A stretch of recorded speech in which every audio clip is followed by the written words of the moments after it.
노트 보시고요.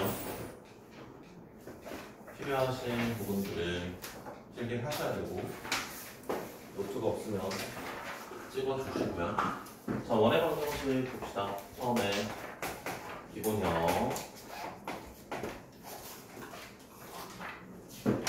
자, 원의 방정식의 기본형은 중심이 원점인 원을 우리가 기본형이라고 이야기를 합니다. 중심이 0,0이고 반지름이 r인 원.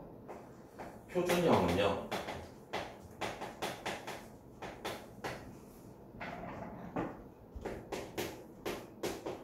x-a의 제곱에 y-b의 제곱에 r의 제곱, 요걸 우리가 이제 표준형이라고 이야기를 해요. 중심이 a, b고요. 반지름이 r일 때 우리는 원의 방정식을 이렇게 작성할 수 있다라는 거고요. 세 번째는 일반형입니다. 일반형은 이 친구를 전개시킨 건데요. x의 제곱, y의 제곱, 그 다음에 ax 더하기 by 더하기 c는 0. 이렇게 쓰면 우리가 이제 이걸 일반형이다 라고 이야기를 하는데, 일반적으로 우리가 거의 대부분의 형태에서는 표준형을 이용해서 원의 방정식을 작성을 하시면 되고요. 일반형을 사용하는 경우는 한 가지밖에 없습니다. 한 가지는 일반형을 이용해서 작성을 하셔야 되는데, 얘는 언제 사용하냐면 원이 지나가는 세 점이 주어질 때면, 뭐야?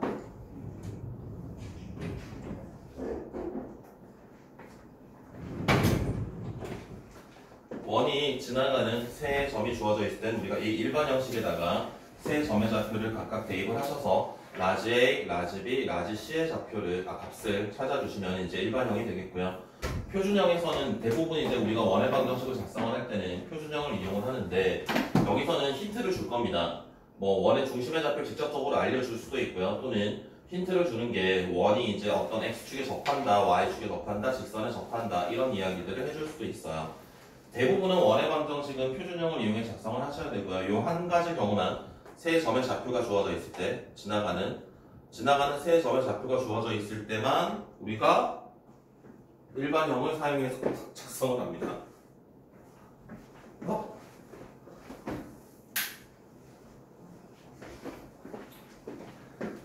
자, 그러면 표준형일 때 우리가 한 가지 더 알아야 될 게 있어요. 일반형으로 원방이 주어져 있을 때 이걸 우리가 이제 표준형으로 만들 수 있거든. 얘를 이제 2차함수 표준형 만들듯이 완전 제곱식 이렇게 만들어가지고 얘를 이런 식으로 만들 수 있는데, 원이 되기 위한 조건을 물어봅니다. 원이 되기 위한 조건. 여기서 원이 성립하기 위한 조건은 r 제곱자리에 있는 친구가 0보다 크다. 이게 원이 되기 위한 조건입니다. 어떤 xy만의 2차식이 주어져 있을 때 원이 되기 위한 조건을 구하여라 라고 한다면은, 이 일반형을 표준형으로 만들었을 때 r 제곱자리에 오는 값이 0보다 커야 된다라는 게 원이 만들어지기 위한 조건이 되겠습니다. 괜찮습니까? 기억이 나세요? 지금 개념부터 없니?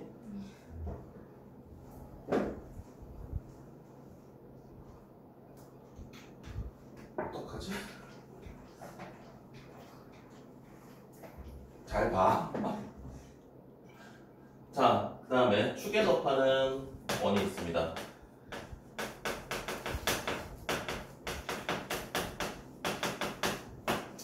자, x축에 접하는 원은 어떻게 만들어지냐면,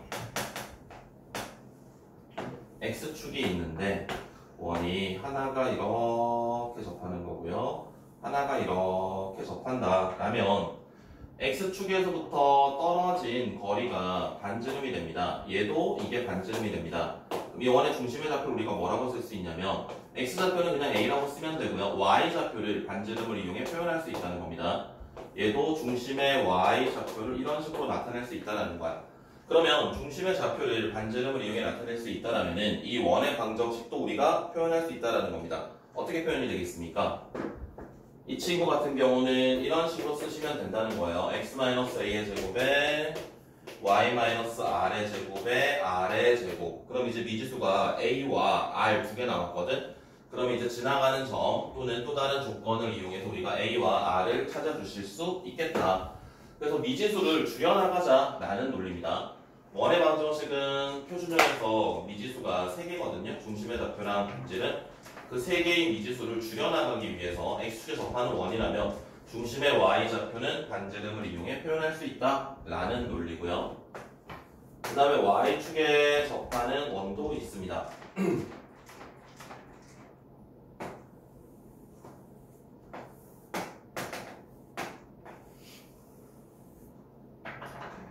자, 원이 y축에 접한다면 이번에는 중심의 x좌표를 반지름을 이용해 표현하실 수가 있습니다. 괜찮습니까? 그럼 얘도 이제 우리가 중심의 좌표를 이제 r, b, 마이너스 r, b로 원의 방정식을 작성을 할 수 있다라는 거고요. 다음에 세 번째, x축과 y축에 동시에 접하는 원이 있습니다.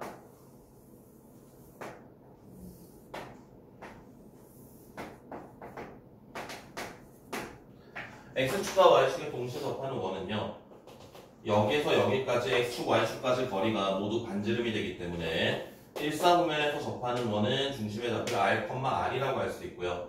2사분면에서 접하는 원은 마이너스 r, r, 3사분면은 마이너스 r, 마이너스의 r, 4사분면은 r, 마이너스의 r 이런 식으로 작성을 할 수 있는데, 그러면 원의 방정식을 쓸 때 이제 미지수가 r 하나만 알면 되거든. 그럼 얘네들은 이제 몇 사분면에서 접하는지, 문제에서 x축, y축에 동시에 접하는 원인데 또 다른 힌트를 하나 줄 거야. 예를 들어서 x축, y축에 동시에 접하는데 마이너스 1,2를 지나간대. 그러면 몇 사분면에서 접하는 원일까? x축, y축에 동시에 접하면서 마이너스 1,2를 지나는 원은 몇 사분면에서 접해야 되겠습니까? 2사분면? 그렇죠. 2사분면에 있는 점을 지나가니까 여기 접하면서 2사분면에 있는 점을 지나갈 수는 없습니다. 2사분면에 있는 점을 지나간다면 2사분면에서 접해야 될 겁니다. 그럼 여기 접하는 원은 중심의 좌표를 마이너스 r, r을 이용해서 원의 방정식을 막 작성을 하는 거야. 이렇게 여기다가 마이너스 1과 2를 대입을 하셔가지고 r의 값을 구해주시면 됩니다. 알았지? 여기까지는 괜찮습니까? 자, 그 다음에 쓰셔야 될 내용.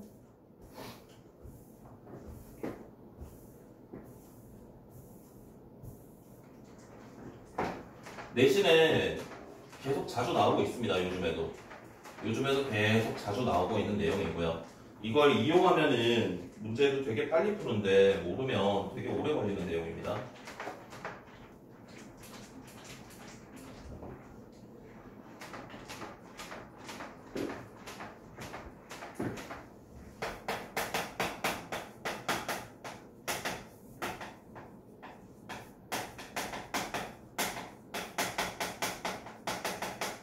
x축과 y축에 동시에 접하는 원인데 중심이 2차 함수 위에 있는 경우입니다. 중심이 2차 함수 위. 이게 또 다르게 출제되는 경우에서는 중심이 어떤 원 위에 있다라고 출제되기도 합니다.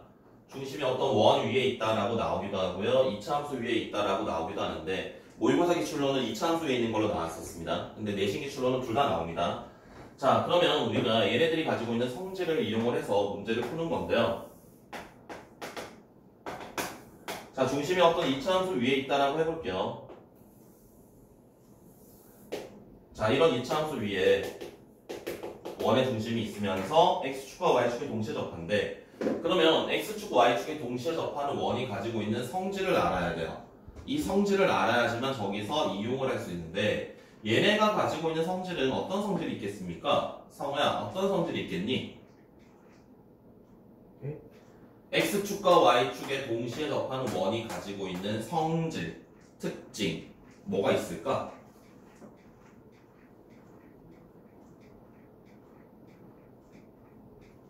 뭐가 있을까?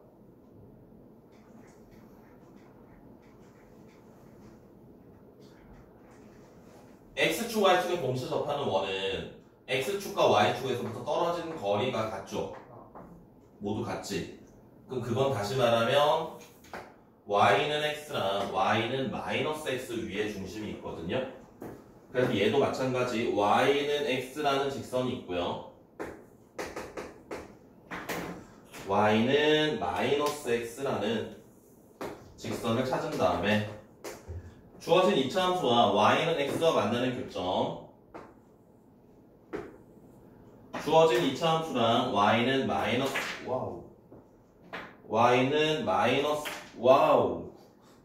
박살이 나는데 분필이 y는 마이너스 x랑 만나는 점을 찾아주시면 됩니다. 그럼 그게 바로 중심의 좌표가 돼요. 오케이?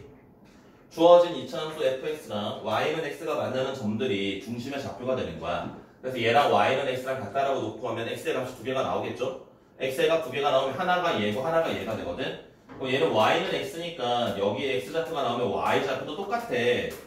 y는 x는 x좌표, y좌표가 같은 점들이니까. 그리고 반지름도 알 수 있어. 얘도 마찬가지야. 얘가 만약에 마이너스 1이면 y도 마이너스 1이고요. 반지름의 길이는 1이 될 거고요. 그 다음에 y는 마이너스 x랑 얘랑 같다라고 놓고 x의 값을 두 개를 찾습니다. 얘가 3이라면 얘는 마이너스 3이 될 거고요. 반지름은 3이 될 거고요. 얘가 마이너스 2라면 y좌표는 2가 될 거고요. 반지름은 2가 될 거고요. 그렇게 네 가지를 찾을 수 있다는 겁니다. 알겠죠? 얘가 1이랑 나도 똑같아요. 중심이 원 위에 있다고 나오더라도 똑같습니다. 그 원이랑 y는 x가 만나는 교점, 그 원이랑 y는 마이너스 x가 만나는 교점, 그 두 가지를 찾아주시면 아까 우리가 중심의 좌표를 확인할 수 있겠다라는 거예요. 논리가 이해되세요? 성우 어떠니? 이해되니? 지우도 이해되니? 자, 그 다음에 원과 직선의 위치 관계를 봅시다.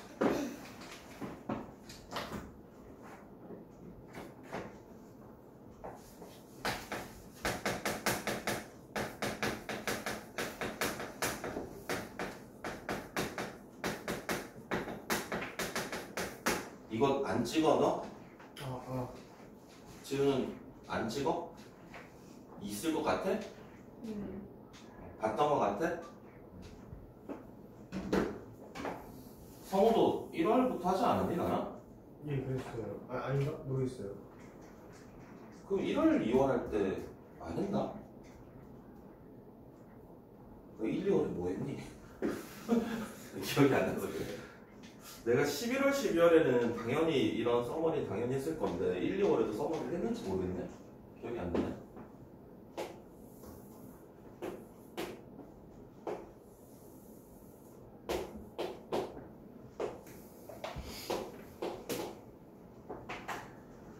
자, 원과 직선의 위치 관계는 요 거리가 반지름이거든요. 여기는 이제 D1이라고 하고요. 여기를 D2라고 하고요.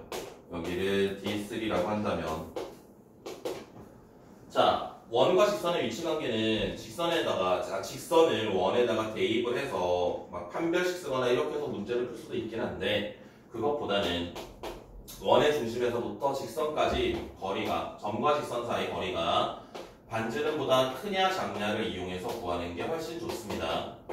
이게 다음 조금 이따 하게 된 접선의 방정식에서도 다 연결이 되는 내용이기 때문에 원과 직선의 위치 관계는 원의 중심에서부터 직선까지 떨어진 거리가 반지름보다 크냐 작냐 같으냐를 가지고 구별하시면 돼요. 괜찮아요? 할 수 있겠어요? 점과 직선 사이 거리? 성우야, 점과 직선 사이 거리식 공식 기억나죠? 네.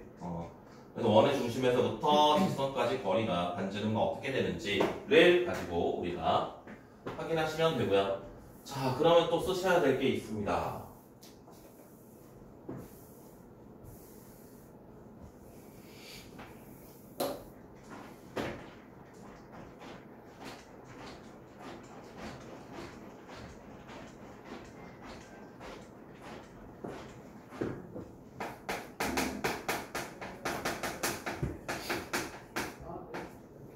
원 위의 한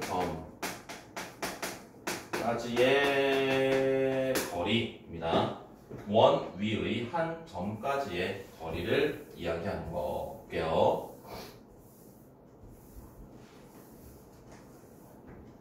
자, 원이 있고요. 첫 번째 점. 원이 이렇게 있는데 원밖에 한 점이 있습니다. 원 위에 한 점이 있습니다. 원 위의 한 점과 원 밖의 한 점까지의 거리의 최대값, 최소값 이게 이제 첫 번째로 물어볼 수 있는 이야기가 됩니다. 당신이 왜 다 박살이 나 있지?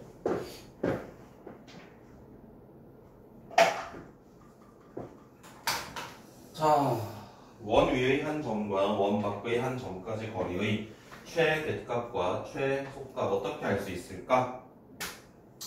고정거리가 있거든요. 고정거리. 원의 중심에서부터 A까지 거리는 고정거리입니다. 이거는 원의 중심에서부터 원 밖의 한 점까지 거리 일정하죠. 얘는 고정돼 있습니다. 3이거나 4거나 5 이렇게 나와 있겠지. 그럼 여기에서 반지름만큼 더하고 반지름만큼 뺀 게 이게 최소값이고요. 이게 최대값이 될 겁니다. 그래서 AP의 최대값은 OA의 길이에다가 반지름만큼 더하는 게 최대값이고요.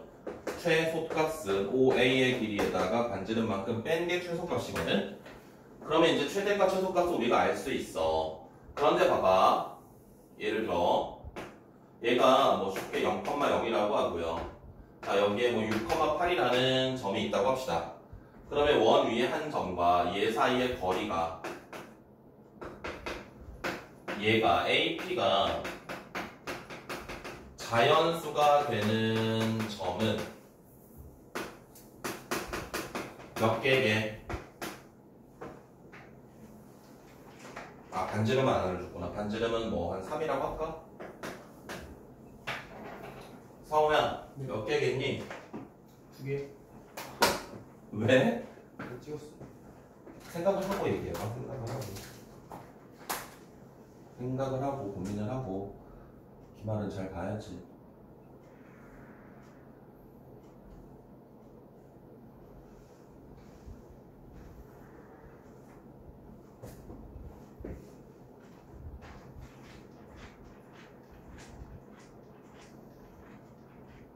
몇 개야?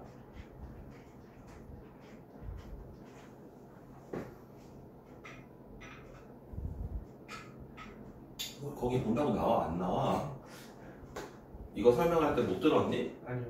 이거 설명 이해가 안 돼? 어려워? 아니요.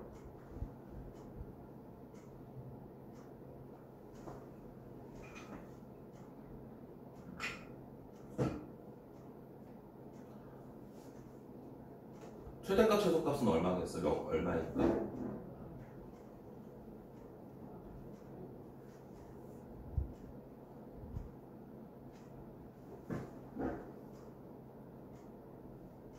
이거 어려웠어? 아니요.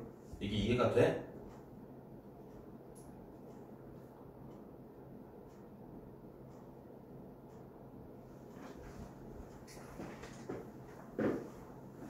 원방이 오늘 할 게 되게 많거든? 열심히 들어야 돼. 열심히 듣고 해야 돼. 성우야, 진짜 부탁이다. 알았지? 진짜 열심히 해야 돼. 이거 나중에 막 숙제 해봤는데 하나도 모르겠어. 이렇게 할 것 같아서 그래 내가. 너무 어려워요. 하나도 모르겠어요. 할 것 같아. 내가 다 설명해주는 것들이야. 이거 잘 들으면 다 이해돼. 진짠데 이거 많이 복잡하고 어려운 내용들이긴 한데 차근차근 하면 다 알 수 있는 내용들이에요.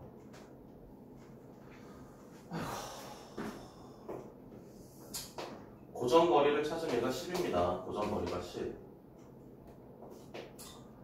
반지름만큼 더하고 뺀 게 최소값, 최대값이에요. 그래서 AP의 길이가 최대가 될 때는 13이고요. 최소가 될 때는 7입니다.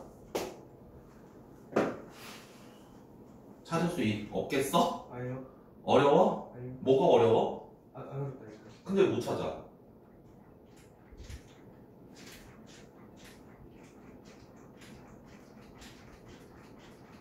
이건 지금 다른 함정 때문에 이야기하는 건데 이거 자체를 못 찾으면 이야기가 안 돼요. 이 다음 함정이 뭐겠습니까? 자연수가 되는 점은 몇 개 있겠습니까? 그러면 7개. 서연이 몇 개겠니?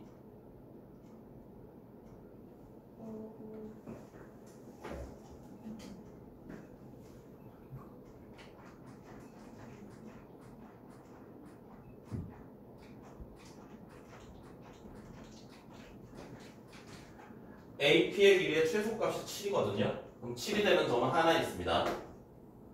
그 다음 최대값은 13인데 7과 13 사이에 거리가 8이 되는 점은 두 개 있습니다. 이렇게 위아래로 9가 되는 점도 두 개 있습니다. 10이 되는 점도 두 개가 있고요. 11도 두 개가 있고요. 12도 두 개가 있습니다. 그래서 8에서부터 12까지는 두 개씩 나오는 거야. 얘가 7이랑 13이 되는 점은 한 개씩 있고요. 그래서 얘를 찾아주시면은 12개가 되겠습니다. 이게 함정이거든요. 거리가 최소값이 7이고 최대값이 13인데 8, 9, 10, 11, 12가 되는 점은 위아래 두 개씩 있기 때문에 개수가 우리가 흔히 생각하는 0에서부터 여기까지 되면 7, 8, 9, 10, 11, 12, 13 하시면 틀린다고요. 이게 함정인 문제입니다. 이 문제는. 지우야, 알겠어? 네.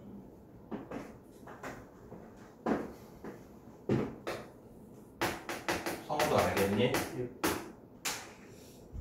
너 다음에 진짜 와가지고 숙제 했는데 막 다 틀려서 오고 너무 어려워요라고 이야기하면 안 된다 진짜. 그 나한테 하지 말라니까, 떠넘기지 말라니까. 네가 공부를 하는 거야, 네 공부니까. 그러면 안 돼 진짜.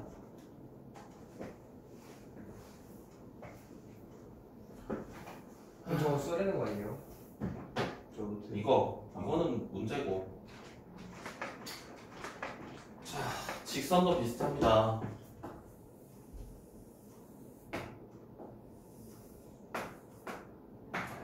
자, 얘도 원 위에 한 점이랑 직선까지 거리, 이 거리의 최대값과 최소값을 구하여라 라고 한다면은 얘도 고정거리가 있어요. 고정거리가. 원의 중심 O에서부터 여기까지 거리는 고정이거든요. 그럼 여기에서 반지름을 빼고 반지름을 더해주면 이 거리의 최대값, 최소값이 만들어지겠습니다. 그래서 이 거리의 최대값과 최소값의 거리는, 아이고 이거 D라고 쓰면 안 되죠.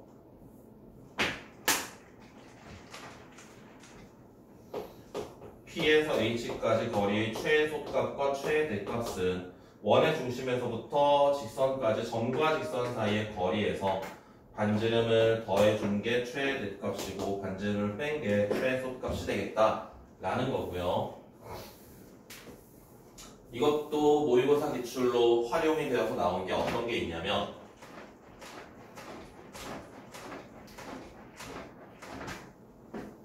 이런 게 있습니다. 원이 하나가 있고요. 직선이 하나가 이렇게 있습니다. 원 위의 한 점 P와 직선 위의 두 점 A, B를 이용을 해서 정삼각형을 만든대.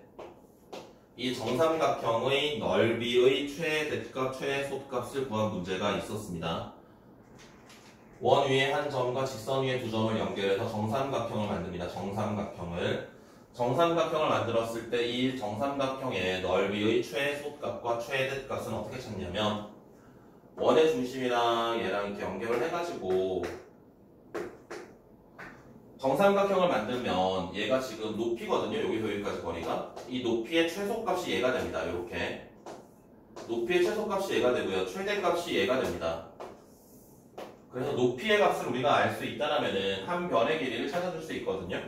그래서 정삼각형의 높이의 범위가 원의 중심에서부터 떨어진 직선까지 떨어진 거리에다가 반지름을 더한 게 최대값이고 최소값은 얘가 될 거거든요. 원의 중심에서부터 직선까지 거리에다가 반지름을 뺀 게 높이의 최소값이 됩니다. 그러면 높이의 범위를 찾을 수 있다라면 높이는 2분의 루트 3의 한 변의 길이 a가 되니까 a의 범위를 찾아주실 수 있을 거고요.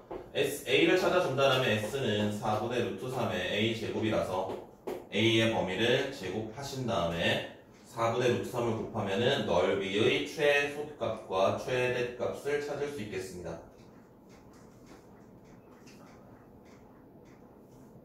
찍어도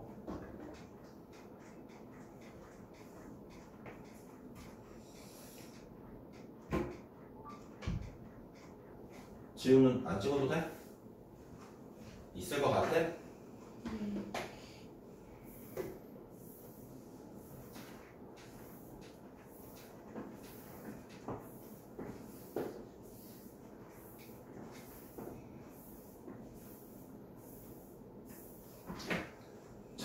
그리고 접선의 방정식을 봅시다.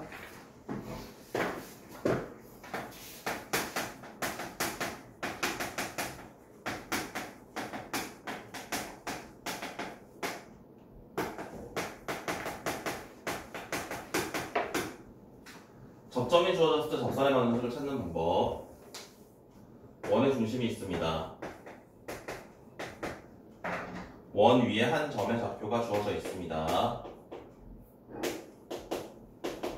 여기에서 접선을 그었을 때 이 접선의 방정식을 찾는 방법은 얘를 연결을 하면 여기가 수직이거든요. 반지름이랑 접선은 수직으로 만나죠. 그러면 저 L은 직선이기 때문에 지나가는 한 점이랑 기울기를 알면 되는데 지나가는 한 점의 좌표는 문제에서 알려주고 있습니다. 그러면 기울기만 찾으면 돼요. 기울기만. 성우야, 기울기 어떻게 찾겠습니까? 그 곱해서 마이너스 1 있는 걸로. 누구랑 누구랑 곱하면 되지? 저 L 기울이랑 저거 반지름 직선 기울. L과 OP가 수직이니까 기울기의 곱이 마이너스 1이 되겠지.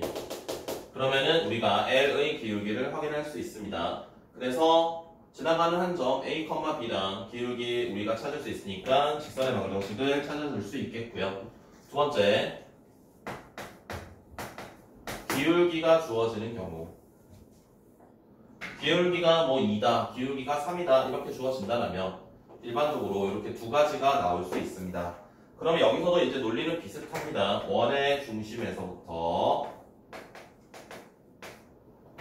직선까지의 거리. 이 거리가 뭐가 되어야 되지? 이 거리가 뭐가 돼야 돼? 원의 중심에서부터 직선까지 거리가 반지름이 되어야 되겠죠. 그래서 점과 직선 사이 거리를 했을 때 얘를 우리가 이렇게는 쓸 수 있거든. 기울기를 알기 때문에 m까지는 알아. n의 값만 찾아주면 돼. n의 값만. 그럼 그 n의 값을 찾아주는 방법이 원의 중심에서부터 직선까지 거리가 반지름이랑 같다라고 식을 세운다고요. 그러면 n의 값을 찾아줄 수 있겠다. 세 번째는 원 밖의 한 점입니다.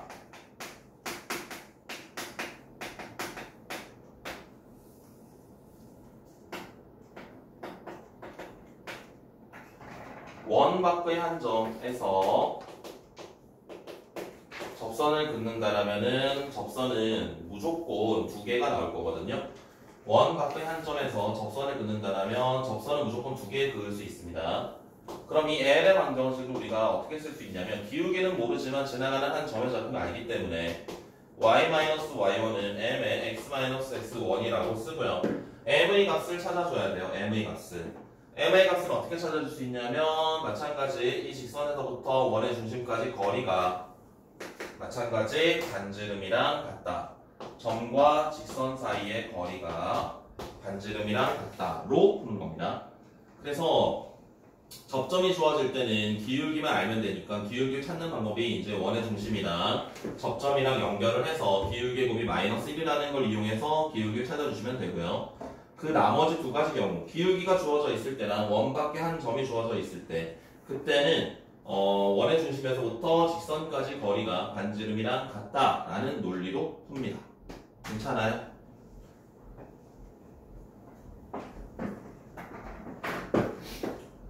그 다음에 거기 책에도 개념부터에도 나와 있을 텐데 한 가지는 기억을 하셔야 됩니다. 얘는 이 자체가 독립적인 문제로 출제되는 게 아니라 이 내용을 반드시 알고 있어야 그 다음 문제를 이제 이어갈 수 있어요. 문제를 풀이할 때. 이거는 그냥 기본적으로 알고 있어야 되는 내용입니다.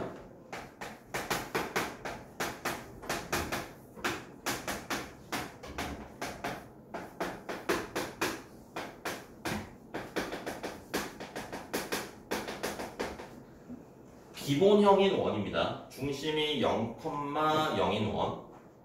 다 썼어?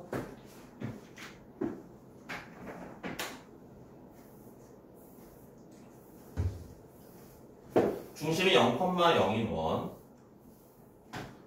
중심이 0,0인 원 위에 한 점 x1, y1이 있어요.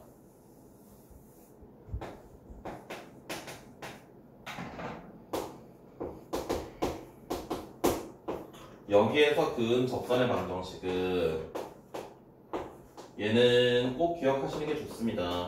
시간을 줄여줄 수 있기 때문에 그래요. 이렇게 등장을 하는데 유도하는 방법은 논리는 똑같아요. 저점의 좌표가 주어져 있기 때문에 이 저 두 점을 연결한 기울기랑 얘 기울기랑 곱하면 마이너스 1이 될 거거든. 그걸로 이제 이 L의 기울기는 찾아주시면 됩니다. 쟤는 책에도 나와 있지? 책의 이쪽 거기 41페이지에 있는 그 식입니다. 제일 위에 있습니다. 이 식은 꼭 반드시 기억을 하셔야 됩니다. 얘는 이거 자체가 독립적인 문제로 출제되는 게 아니라 이 직선 가지고 이제 그 다음 이야기들을 막 이끌어 가야 되거든요.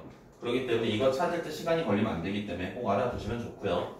그 다음에 교재 그 다음 페이지에 보시면은 52쪽인가? 42쪽에 보시면은 제일 아래쪽에 있는 게 있습니다.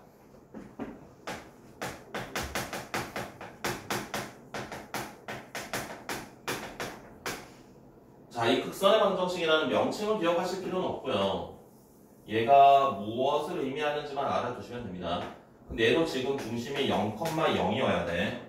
중심이 0,0일 때 원밖에 한 점에서 원에 접선을 두 개를 긋습니다. 이렇게. 그러면 접점이 두 개가 생길 거예요. 이 두 개의 접점을 지나는 직선의 방정식은 얘를 우리가 극선이라고 부르거든요. 이 극선의 방정식은 x1x 더하기 y1 y는 r의 제곱 이렇게 됩니다. 쟤랑 똑같은 식이 나와요. 근데 쟤는 접점이고요. 이건 원 밖에 있는 점입니다. 이걸 헷갈리지 마시고요. 둘 다 뭐 식은 똑같으니까 뭐 헷갈려도 되긴 하려나? 그런데 이 친구가 만약에 중심의 좌표가 0,0이 아닐 때가 있거든? 중심의 좌표가 0,0이 아닐 때 이제 우리가 조금 문제를 풀기가 어려울 수 있는데 요령을 요령을 부리면 좀 쉽게 할 수 있어요. 어떤 이야기냐면 이런 겁니다. 예를 들어 중심의 좌표가 3,4야. 원밖에 한 점이 예를 들어 뭐 7,6 이렇게 할까? 그럼 여기에서 접선을 두 개를 그었을 때 이 점과 이 점을 지나는 이 극선의 방정식을 구하여라 라고 한다면 자 얘를 중심이 원점일 때는 우리가 이 공식을 쓸 수 있다고 했거든. 이 친구들을 전부 땡겨 반지름은 줘야 되겠구나. 반지름 1이라고 합시다. 얘를 전부 0,0으로 옮겨 평행 이동을 한다는 뜻입니다. 평행 이동을 시키면 얘가 0,0이 되면 얘는 얼마가 될까요? 4,2가 됩니까? 맞니? 그럼 여기에도 이렇게 그은 극선을 찾으면 이 극선의 방정식은 반지름은 1이니까 4x 더하기 2y는 1 이렇게 쓸 수 있다고. 이해돼요? 여기까지? 그 다음에 다시 이만큼 평행 이동시켜주면 돼. 이렇게 한 다음에 이걸 다시 이렇게 평행 이동시켜주면은 4의 x-의 3 플러스 2배의 y-4는 1 이렇게 쓰시면은 이 극선의 방정식을 되게 쉽게 찾을 수 있는데 이게 원래 너희가 이걸 공식을 모르고 직접 노가다를 해가지고 찾아봐야 돼. 직접 푸는 방법을 말씀드리면 직접 푸는 방법이 되게 오래 걸립니다. 이거 직접 풀면은 먼저 이걸 직접 찾으려면 이 두 점의 좌표를 직접 찾는 방법이에요. 이 두 점의 좌표는 어떻게 찾을 수 있냐면 원밖에 한 점에서 원의 접선을 그은 거니까 아까 접선의 방정식의 세 번째 형태입니다. y-y1은 m의 x-x1 해가지고요. 직선의 방정식을 작성한 다음에 여기서 여기까지 거리가 반지름이랑 같다라는 걸로 m의 값을 두 개를 찾습니다. 끝난 게 아닙니다. 이제 시작이에요. m의 값을 두 개를 찾았다라면 첫 번째 m의 값을 대입을 해가지고 원방이랑 연립방정식에서 이 점의 좌표를 찾는 거야. 두 번째 m의 값을 대입해서 원방이랑 연립방정식 해가지고 이 점의 좌표를 찾는 거야. 그 다음에 이 점과 이 점을 지나는 직선의 방정식을 찾아야 되거든. 굉장히 오래 걸립니다. 지금 그냥 풀면은 그 방법을 알고 있다고 하더라도 풀이 시간이 굉장히 오래 걸리는데 이 극선의 방정식이라는 걸 알고 있다면 훨씬 빨리 풀 수 있고요. 얘가 중심이 0,0일 때는 우리가 이 공식을 사용할 수 있는데 중심의 좌표가 0,0이 아닌 경우들은 이러한 요령을 이용을 해서 풀면 빨리 풀 수 있겠다라는 거예요. 알겠어요? 얘는 시험에 100% 나온다라고 이야기하기는 어렵습니다. 100% 출제되는 건 아니지만 그래도 이제 문제가 조금 까다롭게 출제되는 학교들에서는 나올 수 있습니다. 문제에서 극선이라고 나오진 않고요. 원바퀴 점에서 접선을 두 개 그었을 때 그 두 접점을 지나는 직선을 찾아라 이런 식으로 등장을 합니다. 그래서 이 형태를 기억하셔야 됩니다. 형태를.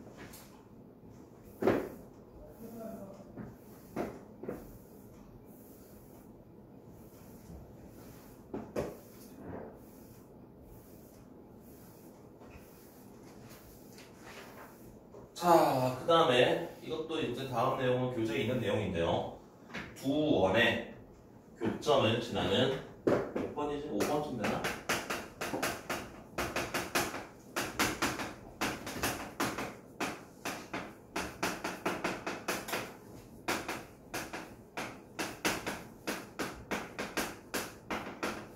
두 원의 교점을 지나는 도형의 방정식입니다. 자, 원이 하나가 이렇게 있고요. 또 다른 원이 이렇게 있습니다. 그런데 이 원의 방정식은 얘를 x제곱에 y의 제곱에 ax 더하기에 by 더하기 c는 0이라고 하고요.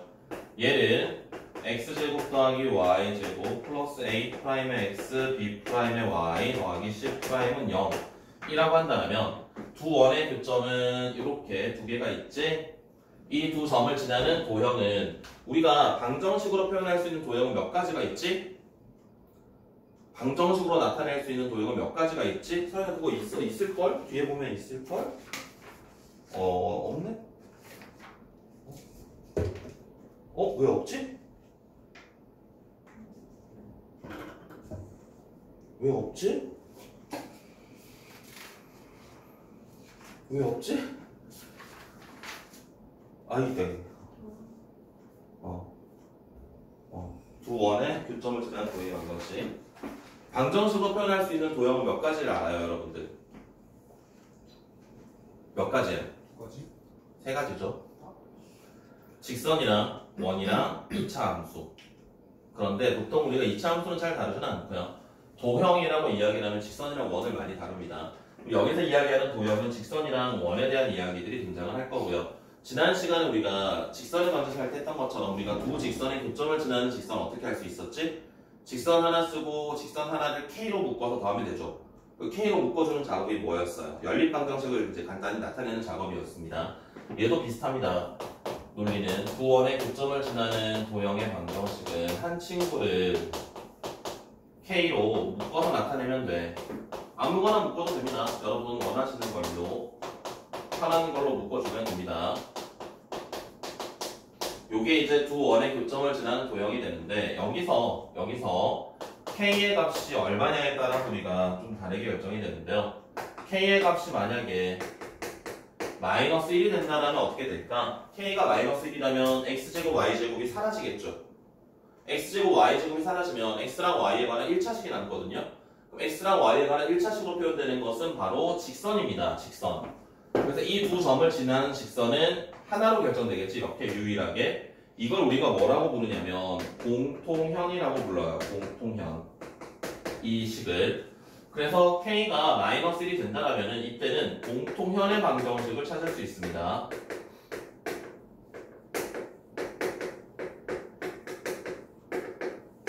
즉 다시 말하면 두 원이 주어져 있고요. 두 원의 공통현의 방정식을 구하여라 라고 한다면 두 원의 방정식을 빼면 된다고요. 결론적으로는.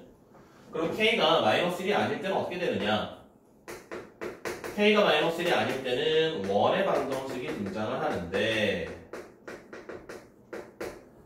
자 그러면 이 두 점을 지나는 원은 무수히 많습니다. 그러면 그때 조건을 하나 더 줄 겁니다. 예를 들어 반지름이 얼마다 라고 줄 수도 있고요. 또는 어떤 특정한 점을 지난다 라고 줄 수도 있고요. 뭐 정말 복잡하게 된다면 축에 접한다 이런 이야기까지 할 수 있을 텐데 보통은 지나가는 또 다른 한 점을 알려줍니다. 그럼 만약에 또 다른 한 점이 1,1이라면 xy 자리에 1과 1을 각각 대입을 하면 k를 찾을 수 있어요. k의 값을 찾았다면 다시 주어진 식에 대입을 하시면 원방을 하나로 결정할 수 있겠다라는 논리입니다. 괜찮아요? 되겠습니까? 자, 그래서 공통현에 관련된 이야기를 또 좀 해드릴게요. 공통현의 방정식에 대한 거.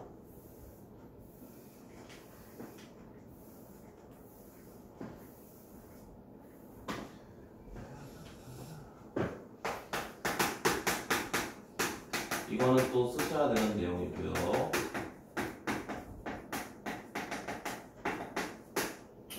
자, 공통현의 방정식은 크게 이제 두 가지를 많이 물어보는데, 첫 번째는 공통현의 길이입니다.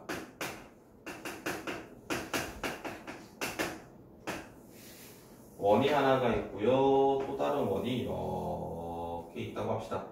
자, 공통현의 방정식은 이렇게 그려질 겁니다. 그래서 여기서 여기까지 거리를 물어보는 거거든. 공통현의 길이라는 건 전체가 아니라 여기서 여기까지 거리를 물어보는 건데, 자, 얘는 중심의 좌표가 여기 좌표가 만약에 A, B 이렇게 주어져 있다면 얘가 뭐야?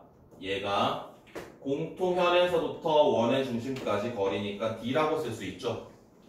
그 다음에 여기 교점에서부터 이렇게 연결하시면 이건 반지름이거든요. 그럼 이 삼각형에서 뭘 쓸 수 있냐면 피타고라스를 쓸 수 있죠. 피타고라스의 방정식을 피타고라스의 방정식 피타고라스의 정리를 이용을 하셔가지고 여기서 여기까지 거리를 찾는 거야. 공통현의 길이의 절반을 찾는 거야. 그래서 2배 하시면 바로 공통현의 길이를 찾아줄 수 있습니다. 그래서 원의 중심에서부터 직선까지 거리나 반지름을 이용해서 피타고라스를 이용하면 절반 찾을 수 있기 때문에 2배 하면 된다라는 게 공통현의 길이를 찾는 방법이고요. 물론 중심은 얘를 이용해도 되고 얘를 이용해도 되고 상관없습니다. 여러분들이 원하는 거 이용하시면 돼요. 그 다음에 두 번째는 한 원이 다른 원의 둘레를 2등분한다 라고 할 때입니다. 한 원이 다른 원의 둘레를 2등분한다.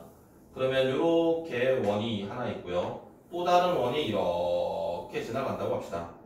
그러면 한 원이 다른 원의 둘레를 2등분한다면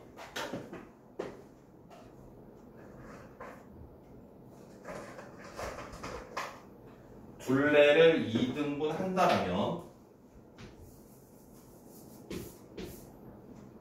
여기서 여기까지 이만큼의 거리랑 여기서 이만큼의 거리가 어때요? 이 두 거리가 같겠죠? 맞아요? 둘레를 2등분한다면 그 교점을 기준으로 왼쪽 오른쪽의 거리가 같을 겁니다. 그 말은 다시 말하면은 얘가 뭐가 돼야 돼? 여기서 여기까지 거리가 지름이 돼야 되겠죠. 그래서 여기에 절단되는 원의 중심이 있습니다. 즉 여기서 하고 싶은 이야기는 뭐냐면 공통현의 방정식이 작은 원의 중심을 지납니다.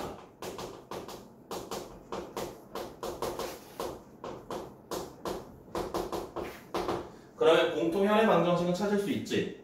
둘이 빼면 되니까. 둘이 뺀 다음에 작은 절단되는 원의 둘레가 2등분되는 원의 중심의 좌표를 지나간다. 그럼 대입하면 끝나는 겁니다. 그래서 이것도 적어주시고 찍어두시고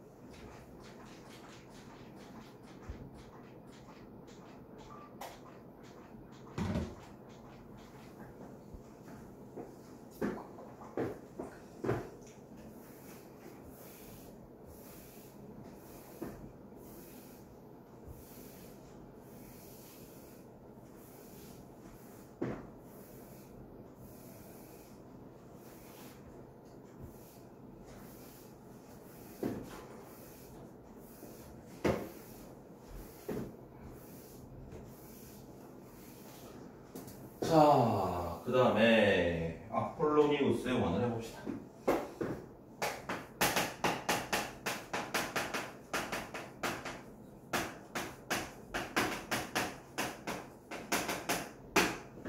아폴로니우스의 원은 문제가 출제되는 형태는 세 가지밖에 없습니다. 그 세 가지를 기억하시면 되겠는데요. 아폴로니우스 원의 정의가 뭐냐면 두 점으로부터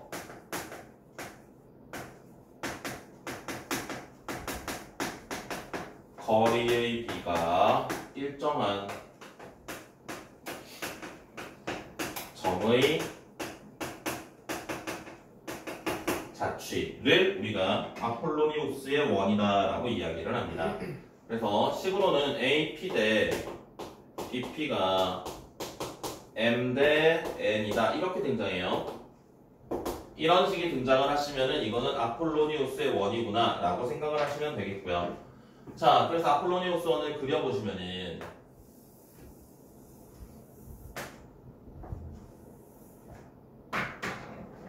여기에 A라는 점이 있고요. 여기에 B라는 점이 있을 때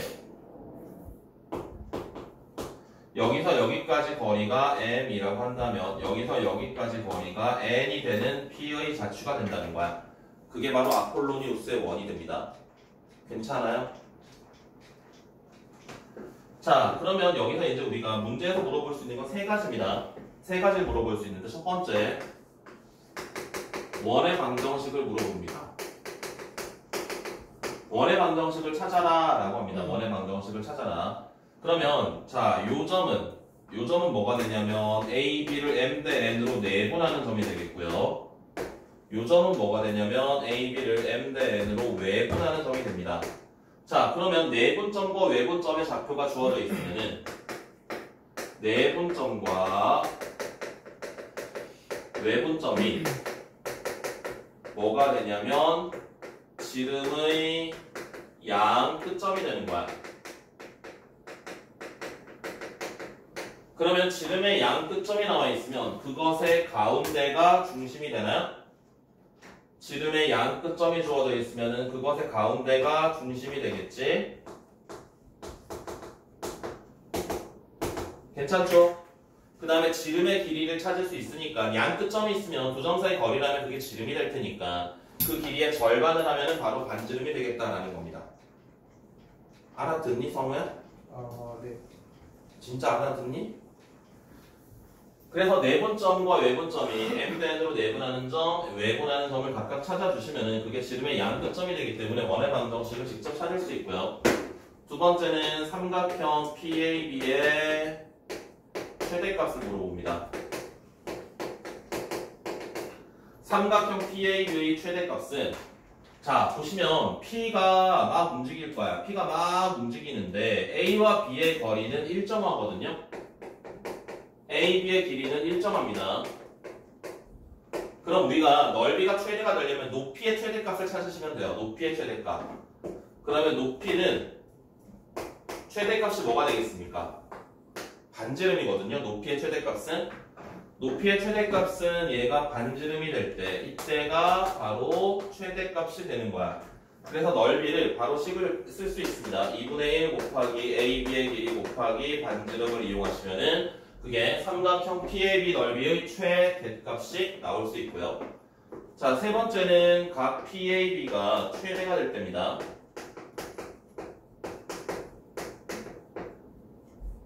각 PAB가 최대일 때 PA의 길이를 구하여라 라는 문제도 있고요.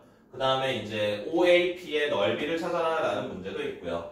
각 PAB가 최대가 되려면 P가 움직임에 따라서 이 각이 P의 움직임에 따라서 각이 막 늘어났다가 커졌다가 작아졌다가 커졌다가 작아졌다가 왔다 갔다 하는데 이렇게 연결해서 P가 접점이 된다면 그때가 바로 PAB의 각의 크기가 최대가 될 때입니다. PAB의 각의 크기가 최대가 될 때. 그래서 이때는 PA가 접선이 될 때예요.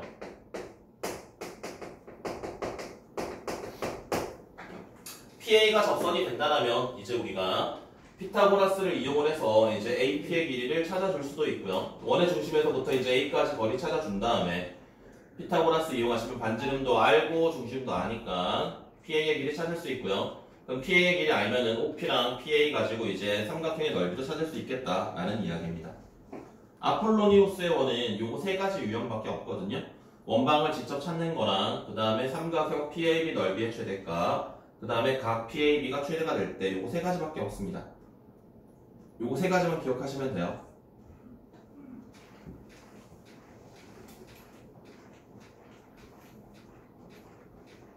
지호는 고난도도 안 갖고 왔니 혹시? 네.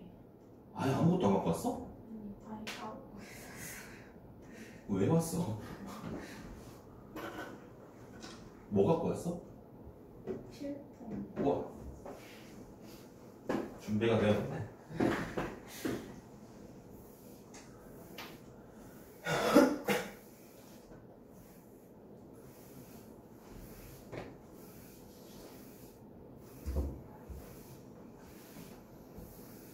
자, 그 다음 좀 어려운 이야기입니다. 지금까지도 어려운데. 그치?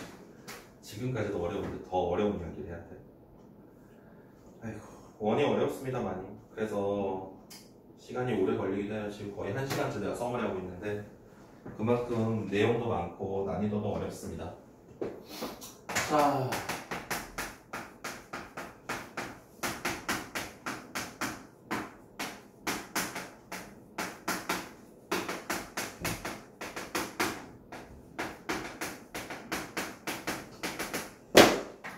이거는 1화가 에피소드가 하나 있어요. 지금으로부터 3년 전 진명여고를 다니는 친구가 한 명 있었는데요. 진명여고에서 이게 1학기 기말 서술형 마지막 문제로 나왔었거든요. 그래서 내가 이거를 많이 강조를 했던 문제입니다. 많이 강조를 했던 문제고 그 친구도 잘 풀었어요. 끝까지 잘 풀었어요. 정말 잘 풀었어요. 덧셈 틀려가지고 내가 그 답도 기억나. 답이 65였거든.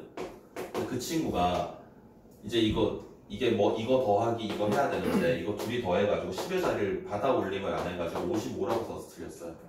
근데 더 안타까웠던 게 단답형이었어요. 서술형이었으면 이제 답점수 빼고 부분점수 다 받았을 텐데 단답형이어가지고 그냥 다 날라갔어. 이게 7점짜리가 그랬는데 여러분들 그런데 이런 실수를 하시면 안 된다고요. 검토를 꼭 해야 된다는 겁니다. 그래서 내가 그 친구 정말 너무 안타까웠어. 열심히 잘 풀었는데 마지막에 덧셈 실수해서 틀린 거 너무너무 안타까웠습니다. 자, 볼게요. AB가 이렇게 있고요. 여기에 P가 있습니다. 그래서 PA 제곱, PB 제곱의 최대값, 최소값을 물어본다면 우리가 이제 계속 이제 반복해서 등장을 할 거거든요. 이 내용은 계속 반복 등장할 거기 때문에 얘를 기억을 하셔야 되는데 제곱 더하기 제곱의 최대값 또는 최소값을 물어보는 문제는 무조건 항상 언제나 파토스의 중선 정리를 이용해야 됩니다.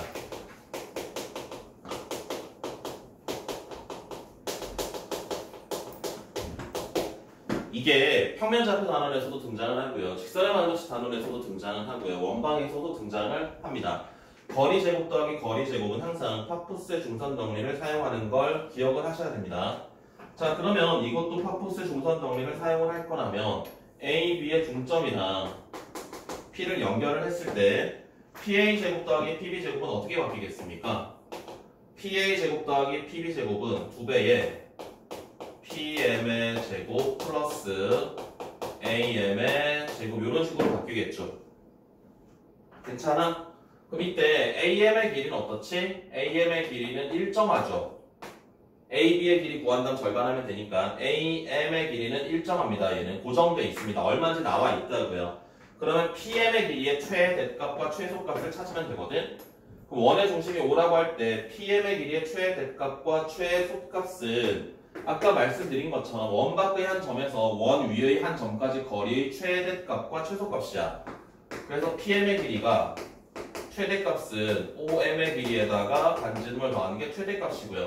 최소값은 OM의 길이에다가 반지름을 뺀 게 최소값입니다. 그래서 PM의 길이 값을 우리가 최대값, 최소값을 알 수 있기 때문에 찾고자 하는 게 최대인지 최소인지 뭐 둘 다 찾으라고 하는 건지에 따라서 이 두 개의 값을 대입을 하면 이제 이거 더하기 이걸 하면 된다고요.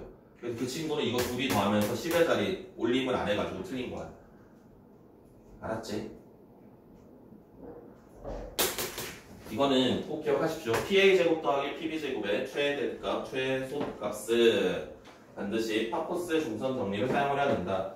직선의 방정식에서도 등장을 하고요. 이제 뭐 고난도에 다 있었던 문제들이죠. 평면좌표 단원에서도 등장을 합니다. 평면좌표 단원에서 어떻게 등장했었죠? 여러분들이 고난도를 풀었다면 기억이 날 텐데 지우에 어떻게 등장했었지? 정삼각형이 있고 여기에 한 점 P가 있어서 이거 제곱 더하기 이거 제곱의 최대값, 최소값을 구하라고 나왔었죠. 그래서 여기 AB의 중점을 M이라고 잡고 이거 제곱 더하기 이거 제곱은 이거 제곱 더하기 이거 제곱의 2배랑 같다. 그래서 최소값은 M과 P의 거리가 최소가 되려면 여기서 이제 수선을 내렸을 때 P가 여기가 올 때 최소가 된다라는 문제를 여러분들이 풀었어야 됩니다. 그죠? 그 다음 직선의 방정식에서도 등장을 하죠. 직선의 방정식 이렇게 있을 때 여기 또 다른 점 AB가 있어가지고요. 직선 위에 한 점이랑 얘를 연결을 했을 때 얘의 최대값, 최소값을 구하여라 라고 한다면 AB의 중점을 찾으신 다음에 얘를 연결을 해서 이거 제곱의 합은 얘네 제곱의 합이랑 같은데 합의 2배랑 같은데 그러면 M에서부터 직선이 한 점까지 거리가 최소가 되려면 M에서 직선에 내린 수선의 발 이게 최소였습니다. 풀었던 것 같습니까? PA 제곱 더하기 PB 제곱 거리 제곱의 합의 최대값 최소값은 반드시 파코스의 중선 정리를 이용을 하셔가지고요 나타내셔야 됩니다. 저거 필기하는 거 아닌가요? 안 했어? 사진을 찍어요.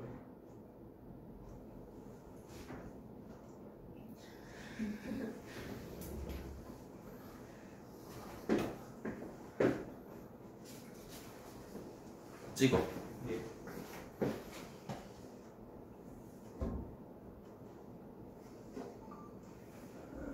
지금 적혀 있겠지?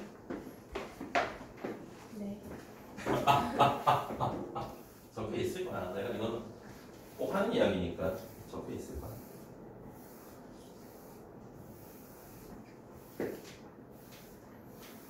자, 그 다음에 자취의 방정식 마지막 내용입니다.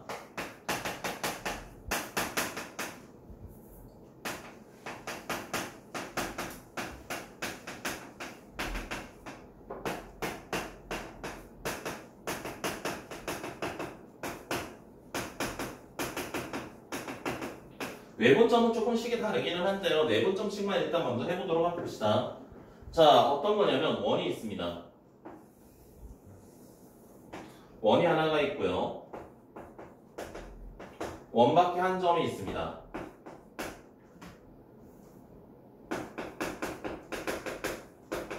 자, 문제에서 뭘 이야기하는 거냐면 원 위의 한 점과 원 밖의 한 점을 연결을 했을 때 얘네들의 내분점의 자취를 물어봅니다. 내분점의 자취의 방정식을 물어보기도 하고요. 길이를 물어보기도 합니다. 그래서 얘네들을 내분하는 점을 뭐 Q라고 한다면은 여기의 길이가 M이고요. 여기의 길이가 N이 되는 Q의 자취를 물어봐요. 그러면 일단 기본적으로 생각을 해보시면 P가 이렇게 원 위를 움직이고 있기 때문에 P의 움직임에 따라서 Q도 이렇게 돌 거 아닙니까? 그래서 Q도 원이 나온다라는 것까지는 그냥 자연스럽게 이해가 되겠죠. 자, 그 다음에 우리가 생각을 하실 게 뭘 할 수 있냐면 우리가 중학교 때 이거를 안 배운다고 하더라고요, 요즘에. 너 전국이 하나 가져왔니? 없지? 가져올까요? 아니? 그래서 내가 뽑아놨지. 감사합니다. 고생이는 가져왔니? 예스.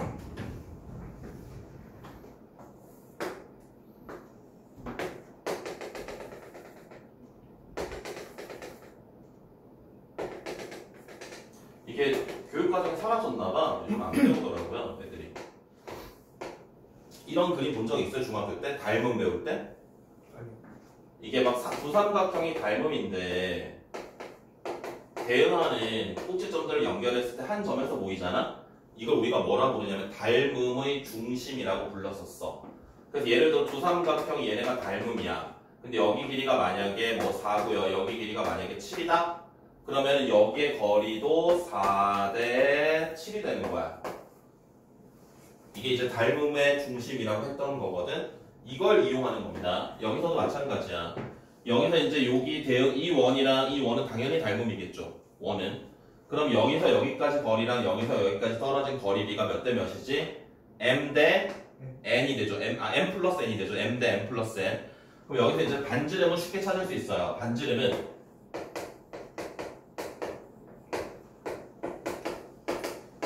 m 대 m 플러스 n은 작은 원의 반지름을 뭐 스몰 r이라고 하고요. 큰 원의 반지름을 라지 r이라고 할 수 있습니다.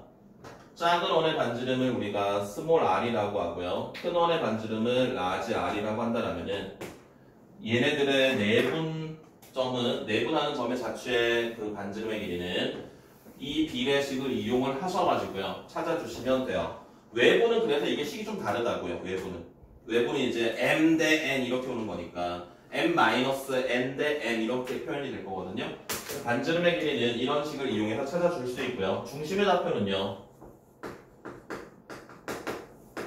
얘를 이렇게 연결하시면 여기도 마찬가지 m 대 n이거든요. 그래서 OA를 AO라고 하는 게 낫겠지. AO를 m 대 n으로 내분하는 걸 찾아주면 돼.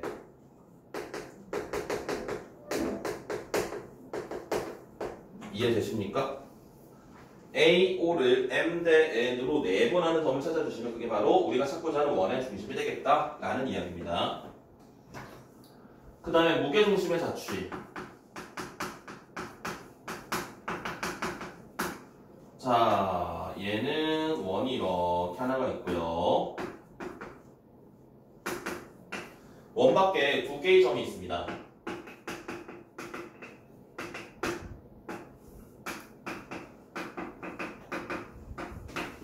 그랬을 때 원 위의 한 점이랑 연결을 해서 삼각형 PAB를 만들 건데 이 삼각형 PAB의 무게중심의 자취거든요. 무게중심은 어떻게 찾지?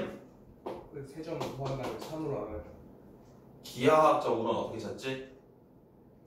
중선의 교점인가요? 그리고 얘가 거리비가 몇 대 몇이야? 2대1. 이렇게 되겠지. 맞아요.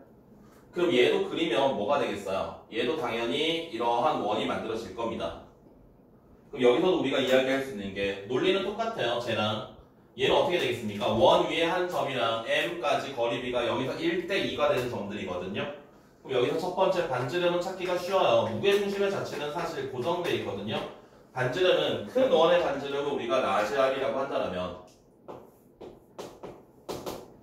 우리가 찾고자 하는 원의 반지름은 큰 원의 반지름의 3분의 1을 하면 됩니다. 왜냐하면 1대 3이기 때문에 그렇습니다. 비율이. 화장실 먹어요. 안 돼. 1대 3이기 때문에 이 원의 반지름의 3분의 1을 하면 돼. 두 번째 중심은요. MO를 1대 2로 내분하는 점을 찾아주면 돼요. 그러면 그게 바로 중심의 좌표가 됩니다. 얘를 이렇게 연결했을 때 여기 길이가 1대 2가 된다라는 거야. 끊어.